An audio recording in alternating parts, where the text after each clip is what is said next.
Hey everybody, it's Dr. Todd again. I'm in my kitchen today. Thought I would prepare a little something for you in just a minute to talk about this week's reading and understanding scriptures, which has to do with the reliability of both the Old and New Testament manuscripts. So you'll be reading from that book, the Understanding Scripture book, and it is, part 4, chapters 11 and 12, reliability of the Old and New Testament. A little bit tough again, but I just want an overview. I want you guys to have a basic idea of it. The other one, of course, Glenn Powell's wonderful book, Saving the Bible from Ourselves.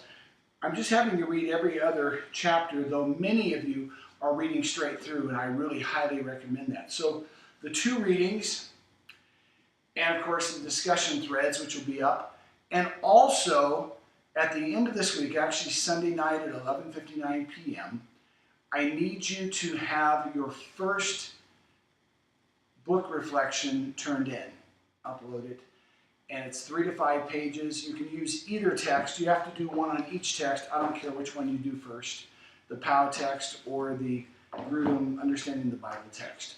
So that's the basics. And in just a moment, I'm going to come back and I want to talk a little bit about the whole idea of the ancient biblical manuscripts. Okay, so in the reading of your textbook, Understanding the Scriptures, you're going to talk about Old and New Testament manuscripts and their reliability. I want to do a little bit of a show and tell. All you can see is my hands and my island in the kitchen here. But you hear a lot of people talk about the original manuscripts of the Scripture. Well, we need to say a couple things. First of all, we don't have any of the original manuscripts. None exist. We don't know when the last one disappeared. The earliest manuscripts we have are partial manuscripts about 40 to 60 years after Jesus ascended, and those are just a few little fragments. And a lot of you have commented, and some of you actually, we've had interactions in our comment threads about the King James Version. And a lot of people say the King James Version is the preferred English translation because it's based on the oldest complete text. Well, there's a challenge with that. I want to push back, and I hope I don't offend anybody. It's a true statement to say that the King James Version is based on the oldest complete manuscript, and that's called the Textus Receptus. However, in the hundreds of years since the King James was first published in 1611, we have found hundreds and actually even several thousand partial manuscripts. Now you say, well, isn't a complete manuscript better than a partial manuscript? So I wanted to do this. This is just a dramatization, but I hope you can read this. It says it's a little bit of scripture for, the, and gave. That's all we can see. Well, let's say that we found this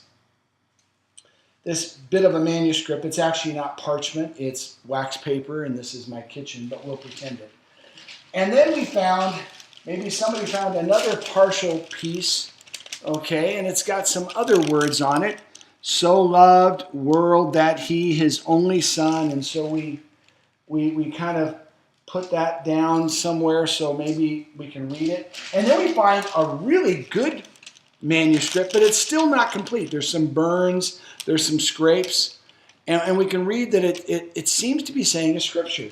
For God so loved the world, and we start kind of lining up these together, and then we find even another piece that's got part of it cut off, because all these manuscripts are so old, they have things cut off, and we're able to lay that over, and I don't know if you can see this clearly, but when you lay them all over on top of each other, we can clearly see it says, for God so loved the world that he gave his only son. And of course, that is the passage that we know of as John 3:16. And that's what these partial manuscripts have essentially done. There are hundreds and hundreds, even thousands of partial manuscripts of portions of the scripture.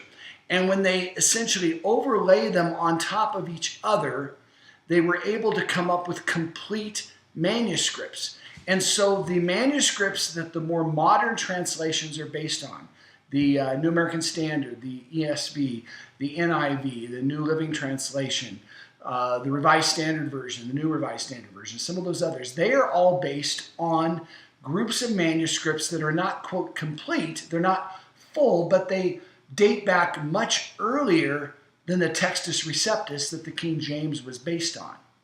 And so while the King James is a wonderful translation, it was the first, not really the first English translation, the Tyndale was the first, but it was one of the early translations into English. It was very good, but we have some very, very good translations now. Now I have a couple of books here. Let me adjust this just a little bit. I have an Hebrew Old Testament, and if you look at it, it's got Hebrew on one side and English on the other. I have my Greek text. This is the one I used all through seminary, and it doesn't have any English in it. It is just Greek. And I had to study this in seminary. I had to study Greek. Actually, I'll be completely truthful with you. I studied Greek for a year. I have 12 graduate hours of Greek, and I only have 4 graduate hours of Hebrew because I found Greek just a little bit easier than Hebrew. But the truth is, neither one of those really made me an expert in Greek or Hebrew. My professors were all experts. They had had years and years of studying Greek and Hebrew. And we now have so many wonderful helps. We have the Logos software. We have so many great translations. We have wonderful translations like the ESV and the New American Standard and the Revised Standard and the New Revised Standard that are more word-by-word translations. And then we have wonderful thought-by-thought translations like the New International Version, the New Living Translation, the Common English Bible, and others that are just great translations as well. So when it comes to the reliability of the manuscript, there is more data, there is more evidence for the Bible than there even is for Aristotle or Socrates or some of those ancient Greek writers. The reliability is so high, it's just unbelievable. What I recommend that people do in serious Bible study, and of course with Glenn Powell's book, we've been talking about Bible reading versus Bible study. But when you're doing serious Bible study, I say you need at least one of each. You need one really good word-by-word translation and one really good thought-by-thought translation. And if you want to throw the King James into the mix, that's absolutely fine. If you like 1611 archaic English, that's just fine. But I would also include like an NASB or even the New King James Version, which is kind of the NASB anyways. And then the ESV, one of those. And then alongside it, the NIV, the Common English Bible, one of those. And between those, you'll really get a sense of the best translations. So that's just a little thought regarding this whole idea of the reliability of the manuscripts. On another note, I want to comment that the video this week, the interview between me and Glenn Powell, is wonderful. It's where Glenn really starts now talking about the idea of a reader's edition of the Bible and how we can read the Bible in the way that it was originally intended as opposed to studying the Bible and really do both of them. They're two different functions, and I think you'll really enjoy the video. So I hope you guys just have a great week. I am so